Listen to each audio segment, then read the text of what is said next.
నాయకులందరికీ, ఆడపడుచులకి, వీర మహిళలకి,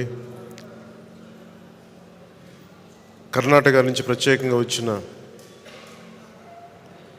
జనసేన మద్దతుదారులకి, జన సైనికులకి రిపబ్లిక్ డే దినోత్సవ శుభాకాంక్షలు. ఇది చాలా ప్రత్యేకమైన రిపబ్లిక్ డే. మనకి ఈ మార్చ్ ఎండింగ్లో, ఏప్రిల్లో మనకి ఎన్నికలు రాబోతూ ఉన్నాయి. ముఖ్యంగా ఆంధ్రప్రదేశ్కి సంబంధించి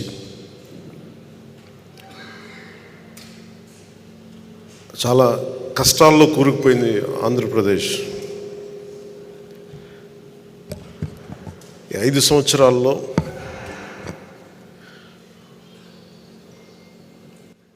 మన వీర మహిళలు, జన సైనికులు, మన నాయకులు పోరాట పటిమ ఈ 5 సంవత్సరాల్లో చాలా బలంగా చూపించగలిగాం. జనసేన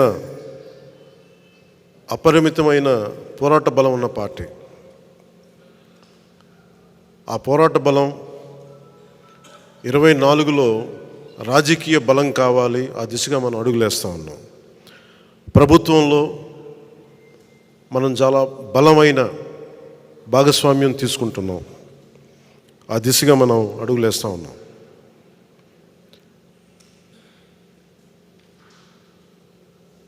ప్రత్యేకించి ఇక్కడ మనకి ముఖ్యంగా జనసేన ప్రస్థానం గురించి మాట్లాడుకుందాం. ఒక దశాబ్దం పార్టీని చాలా సమర్థవంతంగా నడుపుతున్నాం. నేను ఏ ప్రాతిపాదికన మనం ఆలోచిస్తున్నాం అంటే, కేవలం ఒక్క రిపబ్లిక్ డే రోజున మనం భారతదేశ గణతంత్ర వ్యవస్థ చాలా కష్ట నష్టాలతో, చాలా త్యాగాలతో వచ్చిన గణతంత్రం అది. మన కాన్స్టిట్యూషన్ కానీ, భారత్ రిపబ్లిక్ కానీ, ఎక్కడ కూడా కాన్స్టిట్యూషనల్ స్ఫూర్తి పోకుండా, రాజ్యాంగ స్ఫూర్తి కోల్పోకుండా, కులాల మధ్య, ప్రాంతాల మధ్య, మతాల మధ్య సమైక్యత ఉండేలా, సఖ్యత ఉండేలాగా పబ్లిక్ పాలసీ అనేది ఉండాలి. నాయకులు కూడా ఆ దిశగానే మాట్లాడాలి. నిన్న ముఖ్యంగా అమలాపురం నుంచి కొంతమంది పాస్టర్ సోదరులు వచ్చారు. నన్ను అడిగింది, మీరు కూర్చోబెట్టి బీజేపీతో ఉంటారు కాబట్టి మీరు మైనారిటీలను ఎలా చూస్తారని మాట్లాడుతూ ఉంటే, వారికి స్వయంగా ఒకటే చెప్పాను. నేను అన్ని మతాలని చాలా సమానంగా గౌరవించేవాడిని. అన్ని మతాలను.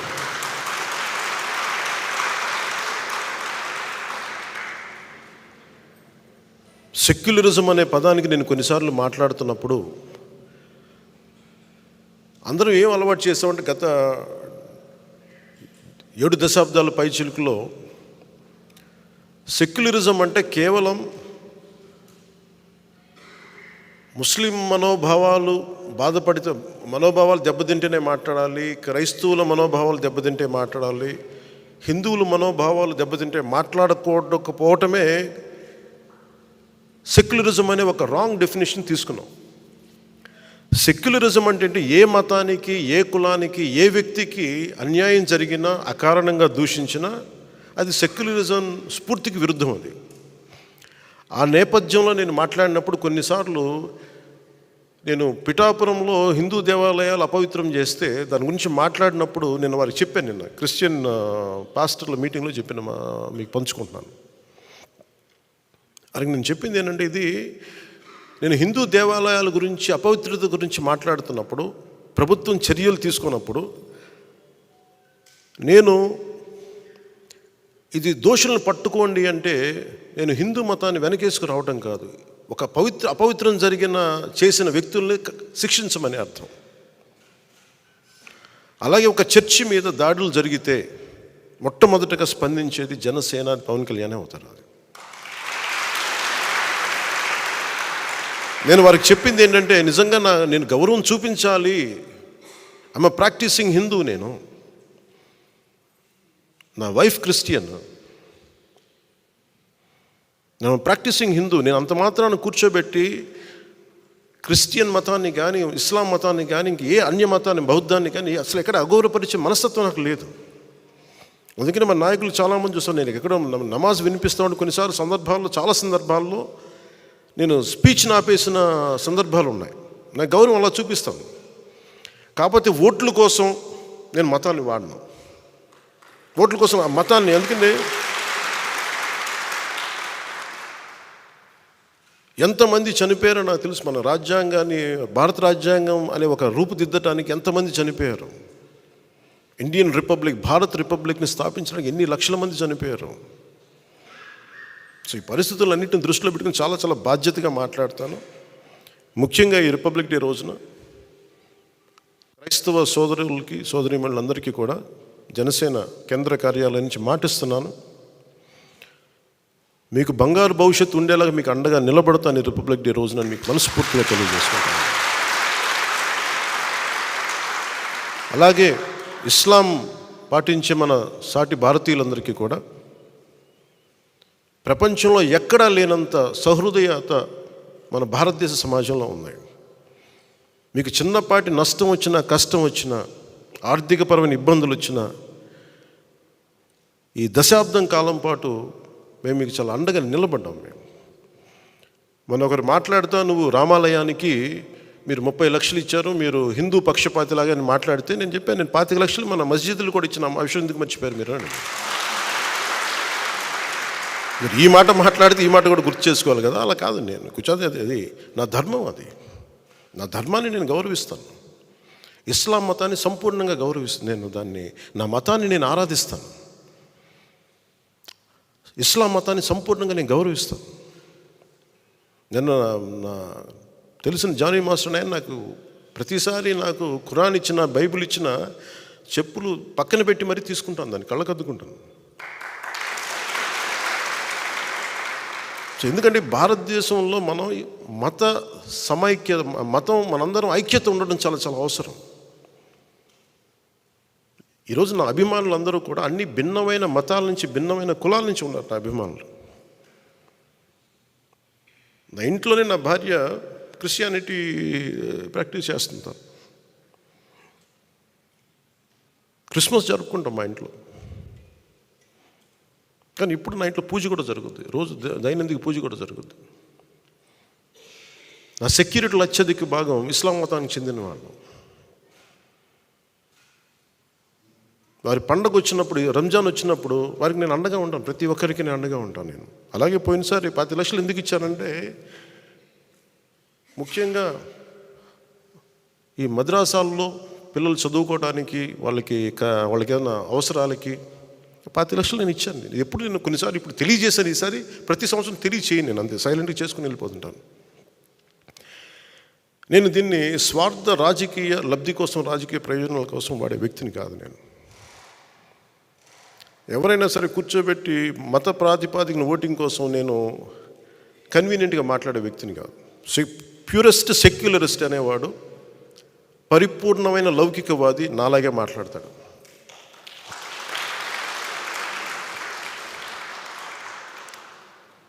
నేను క్రైస్తవ సోదరులకు చెప్పాను, పాస్టర్ సోదరులందరికీ చెప్పాను, నేను మీకు అండగా నిలబడతాను. మీకు క్రైస్తవ సోదరులు మాట్లాడుతూ కోనసీమ కలహాల సీమ అయిపోయింది, గొడవల సీమ అయిపోయింది, ముఠా సంస్కృతిలాగా వచ్చేసింది అంటే ఈరోజు నేను చెప్పాను, కోనసీమ అనేది కలహాల సీమ కాదు, దాన్ని ప్రేమ సీమని చేద్దాం. నేను అమలాపురం పర్యటనకు వస్తాను. పర్యటన వచ్చినప్పుడు పాస్టర్ సోదరులందరికీ చెప్పాను, ముందు మనం ఒక ప్రేమపూర్వకం అందరం కలుద్దాం. అసలు ముందు మనం ఒక ఆత్మీయ కలయిక పెట్టుకుందాం, మనం ఒక ప్రేమ కలయిక పెట్టుకుందాం. జనసేన అంటే కూర్చోబెట్టి వాళ్ళు చెప్తా ఉన్నారు, మీరు ఎక్కువ హిందుత్వ అని మాట్లాడుతుంటే, నేను హిందుత్వ ఎక్కువ నేను మాట్లాడను. నా ఇంట్లో లేని నేను బయట ఎక్కడి నుంచి మాట్లాడగలను? నేను హిందుత్వం అనేది మాట్లాడానంటే అది నేను ఆ మతంలో, ఆ ధర్మంలో పుట్టాను నేను. నా ధర్మాన్ని నేను గౌరవించాలి అని చెప్తూ నేను చెప్పాను, నేను ఓట్ల కోసం మిమ్మల్ని ఎప్పుడు ఓట్లు అడగను, మీకోసం నిలబడతాను. మీరు నాకు ఓట్లు వేసినా ఏగిపోయినా మీకు కష్టం వచ్చినప్పుడు జనసేన పవన్ కళ్యాణ్ అనే వ్యక్తి మీకు ఎప్పుడు అండగా ఉంటారు. అలాగే రేపొద్దు నేను అమలాపురంకి వచ్చినప్పుడు నేను ముందుగా మన క్రిస్టియన్ పాస్టర్ సోదరులతోటి సోదరిమణులతోటి ముందు మీతోటి ఒక సంపూర్ణంగా ఒక రోజు గడిపి నా కమిట్మెంట్ మీకు తెలియజేసుకుంటాను, నా ప్రేమ మీకు తెలియజేస్తాను. ఇదంతా నేను ఓట్ల కోసం చేయట్లేదు. నేను ఎలాంటి వ్యక్తిని నా వ్యక్తిత్వం చూపించడానికి మీకు తెలియజేస్తాను. నేను వారికి ఒకటే చెప్పాను, నేను బైబిల్ సూక్తిని చాలా చిన్నప్పుడు నాకు ఇమాన్యుయల్ టీచర్ అని ఆవిడ చెప్పిన మాట నాకు గుర్తుండిపోయింది. నన్ను చాలా దగ్గర తీసుకున్నారు. ఆవిడ చనిపోయారు, స్వర్గస్థులయ్యారు చాలా కాలం క్రితం.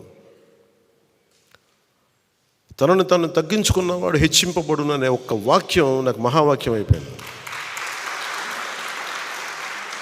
ఒక్కోసారి అదే నాకు శాపం కూడా అయిపోయింది.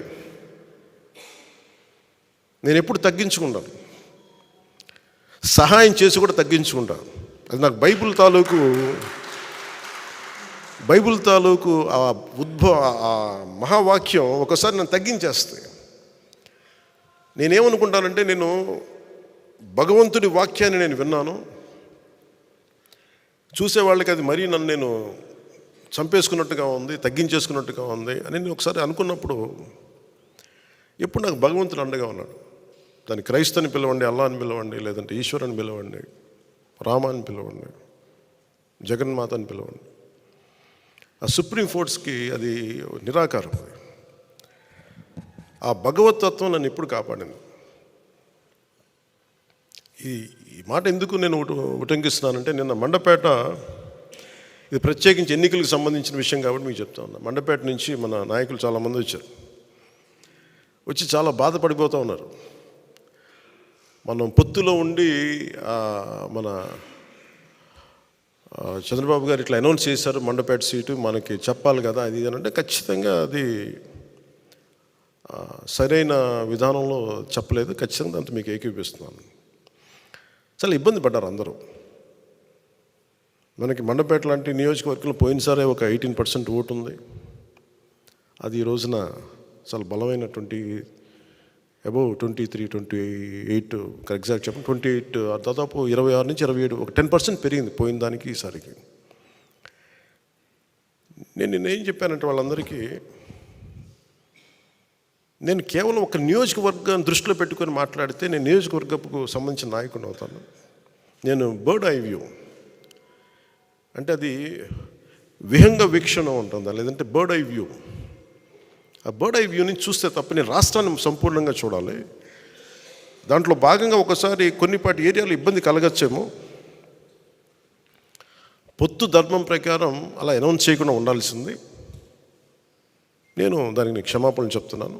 ఖచ్చితంగా నెక్స్ట్ మీటింగ్లో దాని మీద వివరణ ఇచ్చి దాన్ని ఎలా సరిదిద్దాలో సరిదిద్దుతాం అని ఒక మాట ఇచ్చి పంపించాను. అలాగే వాళ్ళు అన్నది కూడా ఏంటంటే, మన నాయకులు కూడా ఇప్పటికీ 2 సీట్లు అనౌన్స్ చేశారు, మరి ఇది పొత్తు ధర్మమేనా నన్ను అడిగితే అట్లా కొన్ని ప్రత్యేక పరిస్థితులు ఉంటాయి, వాళ్ళు కూడా మనం అర్థం చేసుకోవాలి కదా. 4 దశాబ్దాలు సుదీర్ఘ అనుభవం ఉన్న వ్యక్తులు, ఒంటరిగా వాళ్ళ సొంత పార్టీ నడిపిన వ్యక్తులు, ఒక్కోసారి ఎట్లా ఉంటుందంటే, పొత్తు ఆ సైజు వ్యక్తులకి ఒక ఇరుకు చొక్క అథారిటీ దారేదులో చెప్తూ ఉంటాం. ఒక బలమైన వ్యక్తికి సరిపోయిన కోటేస్తే కొంచెం ఇరుగ్గా ఉంటుంది కదా, టైట్గా ఉంటుంది. అలాగే ఒకసారి పొత్తు ఆ స్థాయి నాయకులకి చాలా ఇబ్బందిగా ఉంటుంది ఒక్కోసారి. కానీ వాస్తవాలు వేరుంటాయి, క్షేత్రస్థాయి పరిస్థితులు వేరుగా ఉంటాయి. అందుకని ఒక్కోసారి అనుభవం ఇటు ఒకసారి గబుక్కుని ఒక మాట అన్నిస్తుంది. లోకేష్ గారు ఆ రోజు మా నాన్నగారు ముఖ్యమంత్రి ఎన్ని అన్నా కానీ ఇవన్నీ నేను ఎందుకు దాన్ని పెద్ద మనసుతో వదిలేస్తానంటే, ఒక పార్టీని 3 దశాబ్దాలు నడిపి 3 సార్లు ముఖ్యమంత్రులుగా ఉండి అలాంటి కుటుంబం నుంచి వచ్చిన వ్యక్తులు సహజంగా గబుక్కుని ఒక మాట వచ్చేస్తుంది. దాన్ని రాష్ట్ర ప్రయోజనాలను దృష్టిలో పెట్టుకొని జగన్ అనే వ్యక్తి ఇంకొకసారి వస్తే రాష్ట్రం అధోగతికి పాలవుతుంది అన్న ఒక్క ఆలోచన నన్ను చాలాసార్లు రెస్పాండ్ కానివ్వకుండా చేస్తుంది. వాళ్ళు అలా మాట్లాడారు కదా, మీరు ఇలా మాట్లాడచ్చు కదా అంటే, అదే కదా తేడా అని చెప్తాను నేను.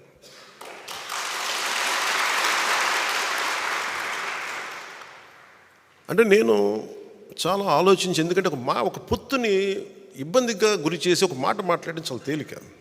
నేను అది ఈ రోజున మాటిస్తున్నాను. రిపబ్లిక్ డే రోజున ఎన్ని విపత్కరమైన పరిస్థితులు వచ్చినా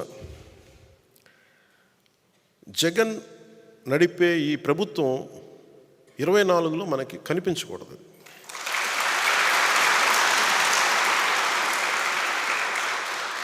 నాకు వ్యక్తిగతంగా జగన్ గారి మీద కక్ష లేదు, నాకు వైఎస్ జగన్ గారి మీద. కానీ ఆయన విధానాలు కానీ ఆయన ధోరణి కానీ ప్రజల్ని ఇబ్బంది పెట్టేవి, రాష్ట్రాన్ని అప్పుల పాలు చేసేవి, అప్పులకి దగ్గర చేసేవి, అభివృద్ధికి దూరం పెట్టేవి ఆయన పథకాలన్నీ. శాంతి భద్రతల్ని పరిస్థితుల్ని అసలు చేతుల్లో లేకుండా విపరీతమైన శాంతి భద్రతల సమస్యని సృష్టించిన వ్యక్తి.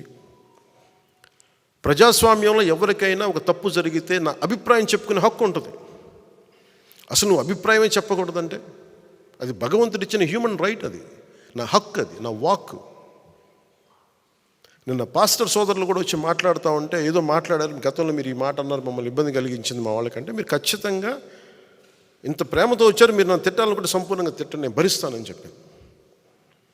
నాయకుడి ముఖ్య లక్షణం తిట్లు భరించడం కూడా.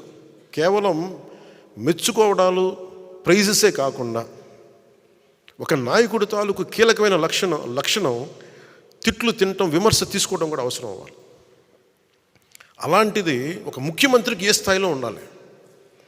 నువ్వు ఎవరు పడకూడదు, ఎవరు ఎదురు తిరగకూడదు అనుకుంటే ఇది రాజరికం కాదు జగన్, ఇది ప్రజాస్వామ్యం, ఇది జగన్ స్వామ్యం కాదు. ఇది ప్రజలు ఎదురు తిరుగుతారు, మాట్లాడతారు, విను, భరించు. పద్ధతులు మార్చుకుంటే మార్చుకోండి. ఏ రోజు ఈ వ్యక్తి లైవ్ ఒక మీడియా వారితో మాట్లాడలేడు, ఒక ప్రెస్ మీట్ చెప్పలేడు, ఒక ప్రెస్ మీట్ పెట్టలేడు అతను. అరేంజ్డ్ ప్రెస్ మీట్స్ తప్ప.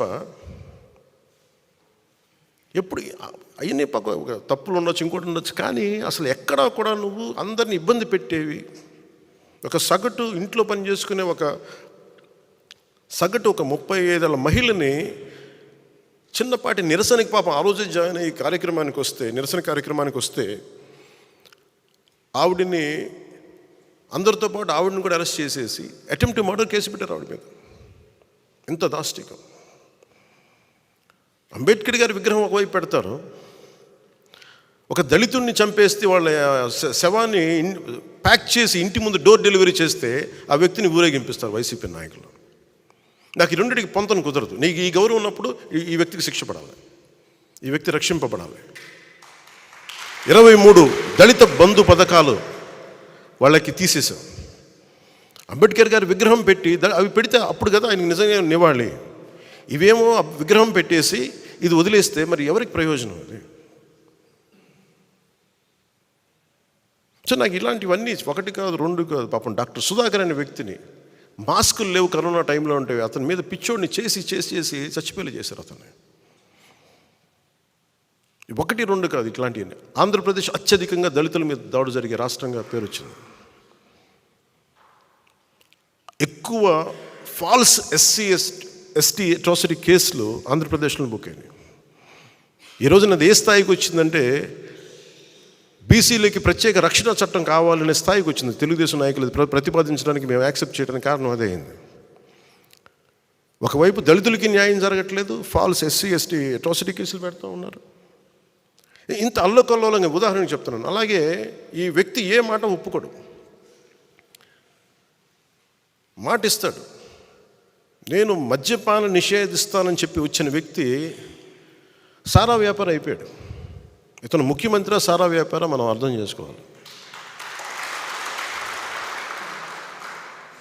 మరి ఇట్లాంటివన్నీ 1, 2 కాదు 30,000 మంది ఆడపిల్లలు అదృశ్యమైపోయారు. అదృశ్యమైపోయినట్టు ఏం చేయాలి? ఎందుకు మిస్ అయిపోయారు? ఎంతమంది తిరిగి వచ్చారు? అసలు ఏం జరిగింది చెప్పాలి కదా, కనీసం నువ్వు వివరించాలి కదా. ఆ వివరణ ఉండదు. అన్యాక్రాంతంగా అకారణంగా కేసులు పెట్టడం, జైళ్ళల్లో పెట్టించడం. సో నిన్న కూడా మండపేట నాయకులతో మాట్లాడుతూ ప్రత్యేకంగా పంచుకోవాలనే ఇది మాట్లాడుతున్నాను. జనసేన ఎందుకు సింగిల్గా వెళ్ళకూడదు? మనం ఎంతసేపు బలాన్ని ఇచ్చేవాళ్ళం అవుతున్నాం కానీ బలం తీసుకునే వాళ్ళం అవ్వట్లేదు. మనం అంటే మన ఇన్ని స్థానాలు తీసుకోవాలి, 53 స్థానాలు తీసుకోవాలి, 70 స్థానాలు తీసుకోవాలి అంటే ఇవన్నీ తెలియని వ్యక్తిని కాదు నేను.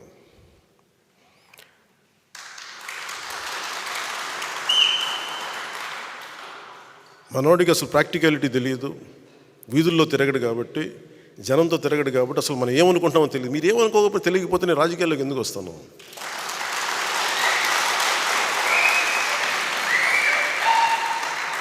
నాకేమన్నా సరదానా, అవివేకమా? నాకేమన్నా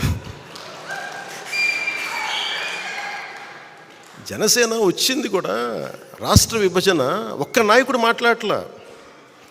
ఆంధ్రప్రదేశ్కి జరిగిన అన్యాయానికి, లేదంటే రాష్ట్ర విభజన ఇలా చేయకూడదు, ప్రజల మధ్య ఇలా చిచ్చు పెట్టకూడదు, విభజన జరగాలంటే చాలా సైంటిఫిక్గా జరగాలి అని ఒక పద్ధతి తీరు లేదు. ద్వేషంతో విడిపోవడం కష్టం, తేలిక.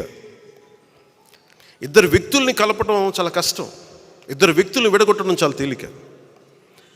ఒక కట్టడాన్ని నిర్మించడం కష్టం, ఒక కట్టడాన్ని కూల్చడం ఒక లెస్ దెన్ 24 సెకండ్స్. అందుకే నేను ఎప్పుడు నిర్మాణాన్ని ఇష్టపడతాను, విధ్వంసాన్ని ఇష్టపడను. అందుకే నా పద్ధతులు ఒకసారి ఇబ్బందిగా ఉంటాయి. గొడవలు పెట్టి నేను అంత ఈజీగా గొడవలు పెట్టుకోను. కష్ట నష్టాలు తెలుసు. ఎందుకు ఒక్కడనే మనం వెళ్ళలేదని అనడానికి కారణం, అసలు ఎందుకు ఈ మాట చెప్పారు? వైసీపీ, నేను మాట్లాడుతున్నప్పుడు వైసీపీ వ్యతిరేక ఓటు చేయకూడదు అనటం వల్ల మీకు టీడీపీ పార్టీ బతికేసింది, మీరు జైలుకి వెళ్ళి చెప్తే వాళ్ళు బతికేశారు, మేము నలిగిపోతున్నాం. అంటే నాకు కనుక 2019లో నాకు సలహాలు ఇచ్చేవాళ్ళందరూ,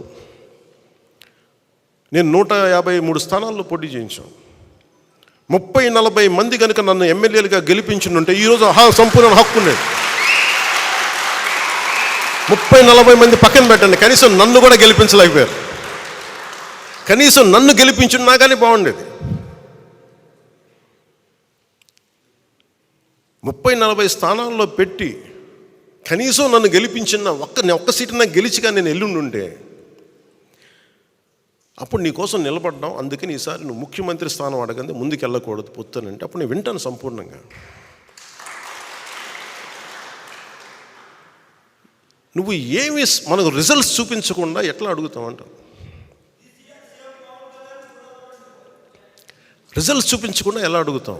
ఈరోజు మన అందరితోటి మర్యాదగా మాట్లాడుతున్నారు, గౌరవిస్తున్నారు కేంద్ర ప్రభుత్వం అంటే 18 లక్షల ఓటు పైచిలుకు మనం సంపాదించగలిగాం మనం పోయిన ఎన్నికల్లో. అది 6% ఓటు. అది మనం ఇంట్లో వాళ్ళు నిలబడితే మన ఇంట్లో వాళ్ళే ఓటేయరు. అలాంటి వ్యక్తులు బోల్డంతమంది ఉన్నారు ఇక్కడ. కన్విన్స్ చేయలేం, ఒక లక్షల మందిని కల్పించి కన్విన్స్ చేయలేం మీరు నాకు ఓటు వేయండి అని. ఒక విషయం మీద ఆర్గ్యుమెంట్ చెప్పాలి. ఇది ఎందుకు రైటు, ఇది ఎందుకు సరైంది, ఇది ఎందుకు సరైంది కాదని చాలా స్పష్టంగా చెప్పగలిగేంత ఎబిలిటీ ఉండాలి. Convincing ability, debate ability, negotiating ability. నేను దశాబ్దం పాటు నలిగి అవమానాలు పడి పిచ్చిగా మాట్లాడుతున్నా, అన్నీ దేనికి భరిస్తాం? ఇవన్నీ ప్రజలు బాగుండాలి మనకి. ఒకసారి ఒక ఎమోషనల్ గుడ్డిగా నమ్మేస్తాం మనం అందరం.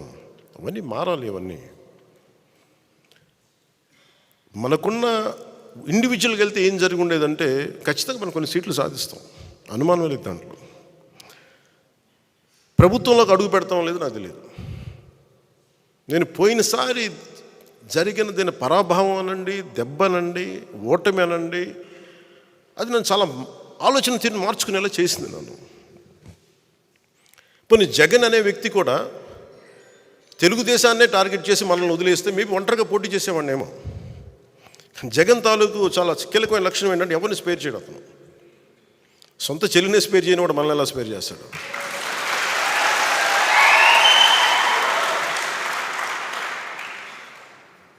అతనికి ఈ రోజున వైసీపీ నాయకులు కూడా చెప్తున్నారు, ఊరంతా శత్రువులు పెట్టుకున్న వ్యక్తి నాయకత్వంలో పనిచేస్తూ ఉన్నారు, జాగ్రత్త.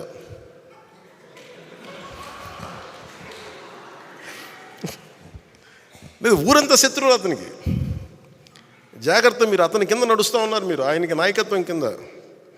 రేపొద్దున మీకు కష్టాలు వస్తే మళ్ళీ పవన్ కళ్యాణ్ దగ్గరికి రావాలి, గుర్తుపెట్టుకోండి.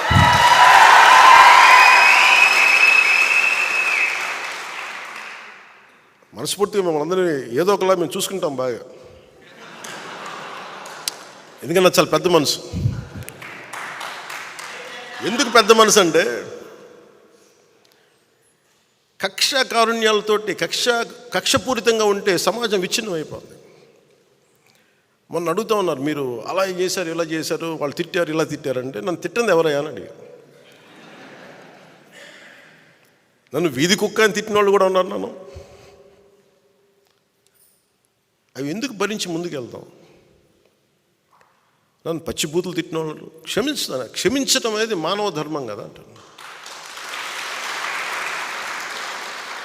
ఉన్నత స్థాయి వ్యక్తిత్వంలో ఎవడైనా సరే క్షమించడం అనేది చాలా గొప్ప గుణం. అది నేను నేర్చుకున్నాను. ఎవరి దగ్గర నుంచి నేర్చుకోవాలో? నెల్సన్ మండేలా దగ్గర నుంచి నేర్చుకున్నాను. చాలాసార్లు మీరు తిట్టిన వాళ్ళతో మాట్లాడతారు, గౌరవిస్తారు, నమస్కారాలు పెడతారంటే నేను ఒకటే చెప్పాను. నెల్సన్ మండేలాని శ్వేత జాతీయులు 2 దశాబ్దాల పాటు జైల్లో పెట్టి, రాబిన్ ఐలాండ్లో జైల్లో పెట్టి చిన్నపాటి సెల్లో పెడితే అతను విప్లవకారుడు. ఒకప్పుడు జైల్లోకి వెళ్ళిపోయి అతను ఇన్విక్టస్ అనే ఒక పద్యం అదే ఒక ప్రేరణ అయ్యి దాన్ని 5-6 వాక్యాలను చదువుకుంటూ 22 దశాబ్దాలు బతికేసి అతని రోజు అవమానపరిచే శ్వేత జాతీయులు వీళ్ళందరినీ అవమానాలు భరిస్తూ ఫైనల్గా ప్రజల తాలూకు ఒత్తిడికి ఆయన బయటికి రావాల్సి వస్తే ఎవరైతే ఆయన హింసించారో, అవమానం చేశారో, ఆయన మీద మూత్ర విసర్జన చేసిన వాళ్ళని కూడా ఆయన భరించాడు. ఆయన ఏమన్నాడంటే, బయటకు వస్తే తెల్ల జాతీయులు అందరినీ సమూలంగా ఒక శిరిచ్ఛేదం చేయడానికి అంత మైండ్ సెట్లో ప్రజలు ఉంటే ఆయన అందరినీ ఏమన్నా, ఇది రెయిన్బో నేషన్, ఇది అందరం కలిసి ఉండాలి ఈ దేశంలో, జరిగిన తప్పులు జరిగిపోయినాయి మర్చిపోదాం, పెద్ద మనసుతోటి మనం తీసుకోవాలని చెప్పి శ్వేత జాతీయుల్ని సంపూర్ణంగా అవమానపరిచిన శ్వేత జాతీయుల్ని సంపూర్ణంగా అర్థం చేసుకొని ముందుకు తీసుకెళ్ళిన మహానాయకుడు. అలాంటి మహానాయకుడు అలా ఉన్నప్పుడు నన్ను 10 సార్లు 10 మంది తిట్టుండొచ్చు నన్ను మహా అయితే. ఆ నాయకుడు స్ఫూర్తితోటి నేను పెద్ద మనసుతోటి వదిలేస్తాను అంతే. దీనికి కారణం ఏంటంటే ప్రజలు బాగుండాలి, కక్షలు పెట్టుకుంటే విధ్వంసం తప్ప నిర్మాణం ఉండదన్న ఒక సదుద్దేశంతో భరిస్తాను. దాంట్లో భాగంగానే పొత్తులో కూడా ఒక మాట అటు ఒక మాట ఇటు ఉంటుంది. పై స్థాయి నాయకులు మాట్లాడినా కొన్నిసార్లు కింద స్థాయి నియోజకవర్గపు స్థాయి నాయకులు, ఇంకా పంచాయతీ స్థాయి నాయకులు కూడా ఒకసారి కొంచెం ఇబ్బందికరమైన పరిస్థితులు ఉంటాయి. నాయకత్వపు లక్షణాలు పంచాయతీ స్థాయి నుంచి వార్డు స్థాయి ఎవరికున్నా కానీ దీన్ని అర్థం చేసుకొని పైకి వెళ్ళకపోతే నేను చేసే ప్రయోజనం ఆ ప్రాంతం వరకు నిష్ఫలం అవుతుంది. అందుకని దీంట్లో నేను అందరికీ మాటిస్తున్నాను, ఈ పొత్తుతోనే మనం ప్రభుత్వం తీసుకొస్తున్నాం. జనసేన తెలుగుదేశం ప్రభుత్వాన్ని తీసుకొస్తున్నాం. దీంట్లో కొన్ని ఆటుపోట్లు తప్పవు, భరించాలి. ఒక మాట ఎక్కువ ఉంటుంది, ఒక మాట తక్కువ ఉంటుంది. అల్టిమేట్గా మన అందరికీ కావాల్సింది ప్రజా సంక్షేమం. కామన్ మినిమం ప్రోగ్రాం కింద రాష్ట్ర ప్రయోజనాలకు ఏమేమి చేయాలి, రాష్ట్ర ప్రయోజనాలకి ఏమేమి ఉండాలి, మనకి ప్రజలకు ఎలాంటి కార్యక్రమాలు కావాలి, ఎలాంటి పాలసీలు ఉండాలి, ఎలాంటి భవిష్యత్తు చూపించాలి కామన్ మినిమం ప్రోగ్రాం కింద వస్తుంది. కామన్ పొలిటికల్ ప్రోగ్రాం కింద లోకల్ బాడీస్ దగ్గర నుంచి, పరిషత్తుల దగ్గర నుంచి, మొత్తం అన్ని విభాగాలు, స్థానిక అన్ని పంచాయతీల దగ్గర నుంచి మొదలుకొని కార్పొరేషన్ల వరకు జనసేన ఖచ్చితంగా 3వ వంతు సీట్లు మనం తీసుకుంటాం. దాంట్లో ఎందుకంటే మీరందరూ ఈరోజు కూర్చున్న పెద్దలు కూడా అందరూ కూడా కనీసం 3వ వంతు మనం వార్డ్ మెంబర్స్గా ఉండాలి. ఓటు ట్రాన్స్ఫర్ అవ్వాలంటే ఖచ్చితంగా ఇది జరుగుద్ది. ఇవన్నీ మాట్లాడుకున్నాం, దీన్ని ముందుకు తీసుకెళ్తాం. కేవలం నేను ఎమ్మెల్యే సీట్ల దగ్గర ఆగిపోవట్లేదు, ఆ దృష్టిలో మీకు పెడుతున్నాను. ఎందుకంటే ఒక పార్టీ నిర్మాణం లేదంటే మండల స్థాయి, గ్రామ స్థాయి, పంచాయతీ స్థాయి, వార్డు స్థాయి వరకు నాయకత్వం ఉండాలి ఒక పార్టీకి. ఇది చాలా చక్కటి అవకాశం మనందరం పెంపొందింపు చేసుకోవడానికి. టీడీపీకి మనం కలిస్తే ఏమైపోతుందంటే ఇద్దరం కలిసి నిర్మాణం చేసుకోవచ్చు. వాళ్ళు పునర్నిర్మాణం లేదంటే వాళ్ళకి కొంత ఎక్స్ట్రా బలం తీసుకోవచ్చు, మనం బలమైన నిర్మాణం చేసుకోవచ్చు. ఇది ఇద్దరికీ మంచిది. ఇది భవిష్యత్తు ఏది ఎట్లా ఉన్నప్పటికీ కూడా ఈ క్షణం మనం ఇప్పుడు చేయాల్సింది సంపూర్ణంగా ఒక మాట అటున్నా ఆటుపోట్లున్నా ఇటున్నా కానీ మనం కలిసే వెళ్తున్నాం. అలాగే వారు 2 సీట్లు అనౌన్స్ చేశారు కాబట్టి ప్రత్యేక పరిస్థితుల్లో, నేను కూడా ప్రత్యేక పరిస్థితుల్లో ఈ రోజున రిపబ్లిక్ డే రోజున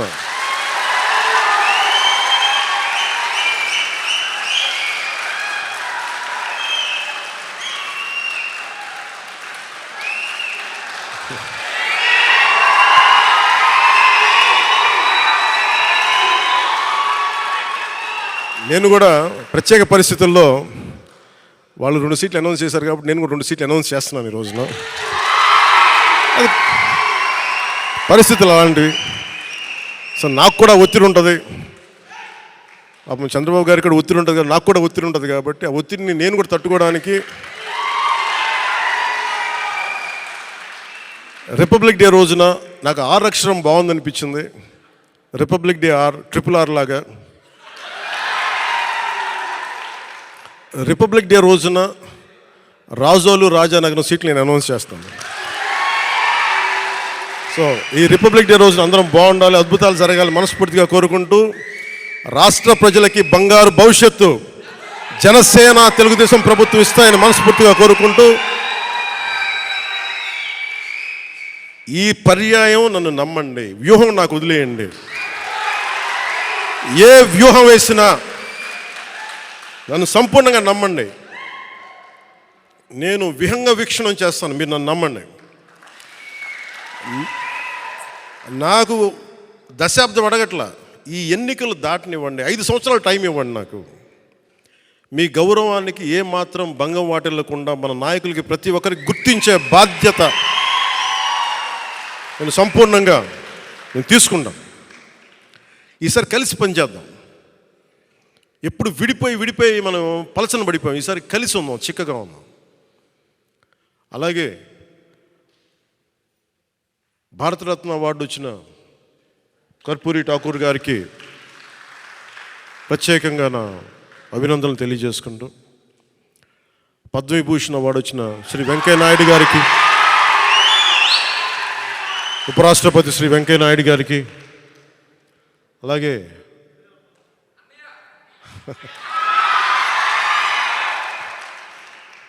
మా పెద్దన్నయ్య మెగాస్టార్ చిరంజీవి గారికి మనస్ఫూర్తిగా నా అభినందనలు తెలియజేసుకుంటూ, వైజయంతిమాల బాలి గారికి, మిగతా అవార్డు గ్రహీతలందరికీ కూడా నా అభినందనలు తెలియజేసుకుంటున్నాను. ప్రత్యేకించి పద్మ అవార్డ్స్ గురించి మాటలు చెప్పి ముగిస్తాను.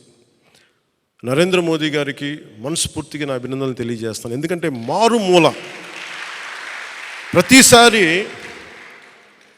పద్మ అవార్డ్స్ అనగానే రికమెండ్ చేస్తారు, ఈ వ్యక్తికి ఇవ్వాలి, ఈ వ్యక్తికి ఇవ్వాలి అని.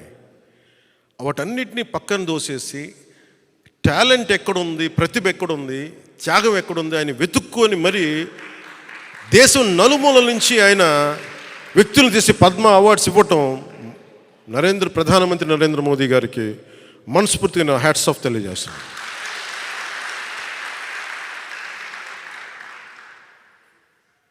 ఆయన ప్రధానమంత్రి గారు కాకముందు నుంచి ఆయన ప్రధానమంత్రి అయ్యారు. ఆయన గుర్తించాను, భవిష్యత్తుకి భారతదేశానికి ఇలాంటి నాయకుడు కావాలని. అలాంటి ప్రధానమంత్రి గారికి రిపబ్లిక్ డే దినోత్సవం రోజున అభినందనలు తెలియజేసుకుంటూ, భారతీయ జనతా పార్టీ నాయకులందరికీ, రాష్ట్ర నాయకులందరికీ, తెలంగాణ ఆంధ్రప్రదేశ్ రాష్ట్ర నాయకులందరికీ, కేంద్ర మంత్రివర్గానికి, భారతీయ జనతా పార్టీ నాయకులందరికీ, పెద్దలు అమిత్ షా గారికి, నరేంద్ర మోదీ గారికి, నడ్డా గారికి, ప్రతి ఒక్కరికి పేరు పేరున అభినందనలు, నా హృదయపూర్వక నమస్కారాలు తెలియజేసుకుంటూ సెలవు తీసుకున్నాను. జై జనసేన, జై హింద్.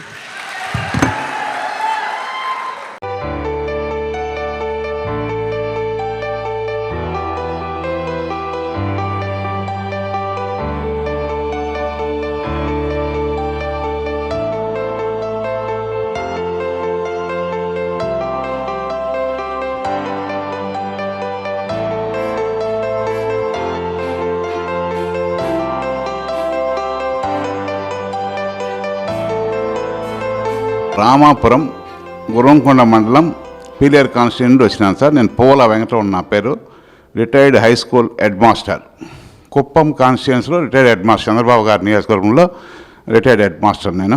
తర్వాత ఈరోజు మన పార్టీ మీద అభిమానంతో నేను పవన్ కళ్యాణ్ గారికి నా ఒక నెల పెన్షన్ 61,116 డీడీ తీసుకొచ్చి పవన్ కళ్యాణ్ గారికి ఇవ్వడం జరిగింది. కానీ సారు, మీ జేబులో ₹1 ఉందా? మీరు ఎందుకు పెన్షన్ నాకు అంతా ఒక నెల అంతా ఇచ్చేస్తే మీరేం కావాలా? కాబట్టి ₹1 జేబులో ఉంటే చూడండి, నేను ₹1 లేని దానికి ₹10 వచ్చింది. జేబులో తీస్తే ₹10 మాత్రం తీసుకొని డీడీ వెనక్కి ఇచ్చేసినారు సారు. రాష్ట్రాన్ని కూడా ఒక కుటుంబంగా చూసే పరిస్థితి నాకు అనిపించింది అప్పుడు. కాబట్టి ఇలాంటి వ్యక్తి మన రాష్ట్రానికి పెద్ద మనిషిగా ఉంటే రాష్ట్రం ఎంతో ముందుకు వస్తుందని నేను అనుకుంటున్నాను సార్.